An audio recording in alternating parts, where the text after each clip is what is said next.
বাবা আমার কথা শোনো, এগুলো নিয়ে যেও না। এগুলো নিয়ে ভিতরে যাবি না, এখানে রাখবি। আমার সোনা বাবু, ধরো, এগুলা তোমার কাছে রাখো। ওয়াও, এগুলো অনেক সুন্দর। তুই কোথায় পাইলি? এগুলা আমার বাবু চাচু, এগুলা আমার ঘরেই ছিল, আজকে বাবা বের করে দিয়েছে।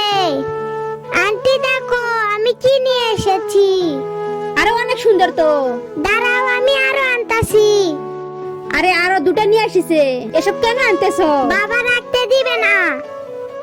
আরে এসব কোথায় রাখবি? জানি না। চিন্তা করো না সোনা, আমরা তোমার কুকুরের জন্য ঘর বানিয়ে দিতেছি। দাঁড়াও সোনা, চাচু তোমাদের জন্য ঘর বানিয়ে দিতাছে। তো গাইস, মুন্নির চাচু কি কুকুরদের জন্য ঘর বানিয়ে দিবে? তা দেখার আগে ছবিটিকে ভালোবাসলে ভিডিওতে একটি লাইক করে চ্যানেলটি সাবস্ক্রাইব করে দাও। যারপর আমি আর বিথি বাজারে গিয়ে কাঠ কিনে নিয়ে আসি।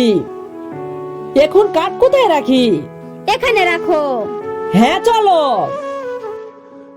তারপর আমি আর বিথি কুকুরের থাকার জন্য ঘর বানিয়ে নেই।